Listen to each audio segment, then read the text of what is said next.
Donald Trump faces a defining moment as his military engagement with Iran has collapsed entirely. The outcome couldn't be clearer. Iran has emerged victorious, and the streets across Tehran, Baghdad, and throughout the region tell the story. You're witnessing spontaneous celebrations from ordinary citizens, crowds gathering in Iraq. The Shia populations across the Middle East are openly jubilant, marking what they see as a decisive American retreat. This wasn't a negotiated settlement. This was a complete capitulation. This was unconditional surrender by the Trump administration. Here's what happened. Trump's team came to the table with 15 conditions. Their position was straightforward. Iran would need to concede on everything. Iran, however, presented a counter framework consisting of 10 specific demands. The Trump administration initially dismissed this outright. They called it maximalist. They said it was impossible. They insisted no serious negotiation could proceed under those terms. Then something shifted. Trump didn't adopt 5 of Iran's points. He didn't even accept 7 or 8. He adopted all 10, every single one. Let me walk you through what Iran secured. First, a commitment to non-aggression. Second, Iran maintains operational control of the Strait of Hormuz. And here's the critical part during this period. Only 10 to 15 vessels will transit daily, each paying Iran approximately $2 million per passage. Third point, Iran retains the right to uranium enrichment. Fourth, every primary sanction disappears. Every secondary sanction vanishes too. Fifth, all United Nations Security Council resolutions against Iran get rescinded. Sixth, every IAEA Board of Governors resolution is terminated. Seventh, America provides financial compensation for war damages. Eighth, all U.S. combat personnel withdraw from the region. Ninth, military operations cease universally. 10th, this covers Hezbollah, Lebanon, the entire scope of hostilities across all fronts. This isn't a partial victory for Iran. This is absolute victory, complete vindication of their position. When journalists highlighted this reality, when networks began circulating the actual text of Iran's framework, Trump responded with fury. He attacked the reporting as fraudulent.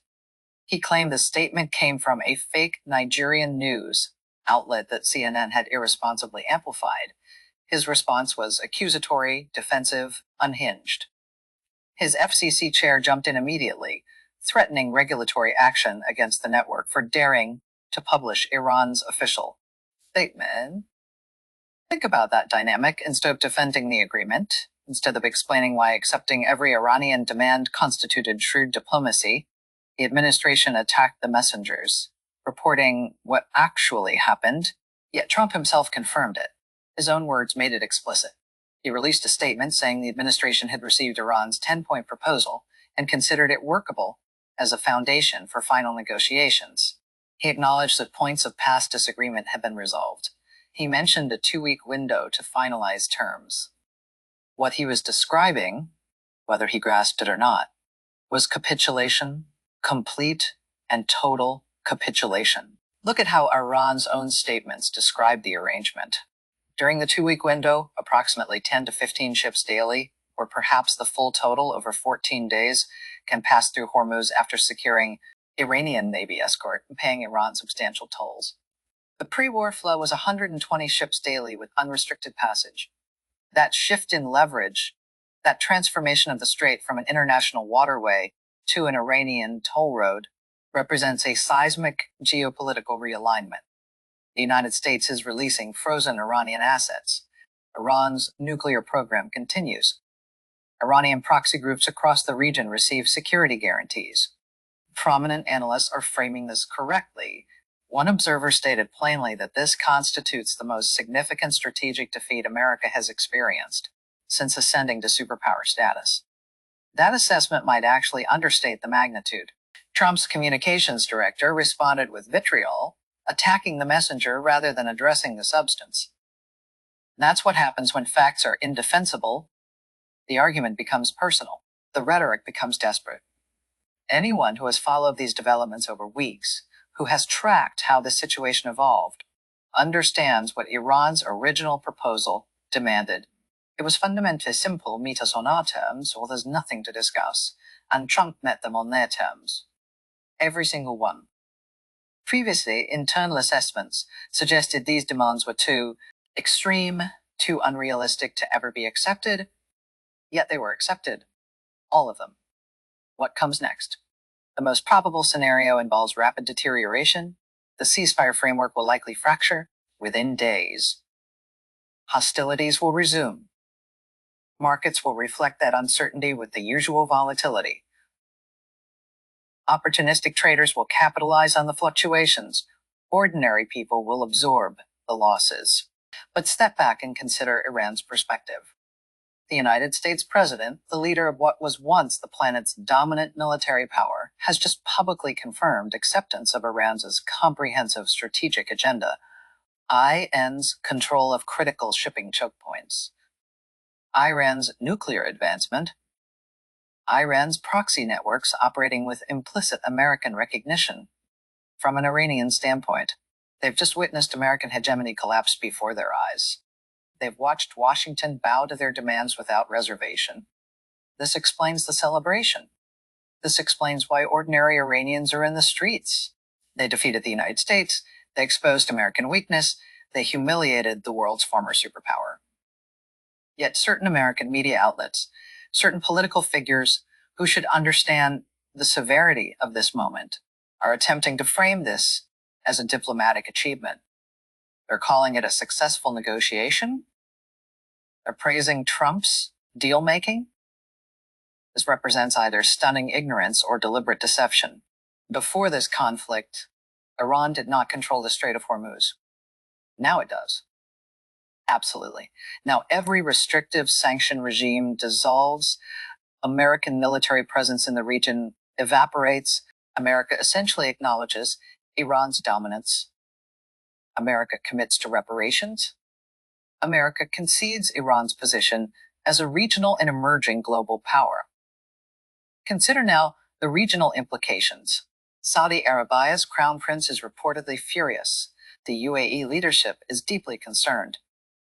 These governments believed American security commitments would protect their interests against Iranian expansion. Instead, they've watched the American president legitimize Iranian supremacy. Netanyahu's government faces a similar calculation. Israel announced it would suspend strikes on Iran, but would continue operations in Lebanon. But Iran's framework explicitly included Lebanon. It included Hezbollah protections. So this contradiction signals the ceasefire is already splintering. Israel will likely attempt to undermine it further. Saudi Arabia and the UAE have incentive to do the same. When a power structure shifts this dramatically, when the regional balance inverts this completely, every stakeholder scrambles to adjust. A seasoned foreign policy analyst summarized the catastrophe plainly. Even in the optimistic scenario, Trump negotiated permission to maintain open shipping lanes that were already open before his administration initiated. This If the administration were more optimistic, you could imagine regime change playing a much bigger public role to rally more backing for the cause. And they'd certainly like more backing right now. This being has no previous example to build on. Interventions typically support existing rebellions. They don't usually try to spark one from scratch. We've been watching a very expensive experiment from the beginning.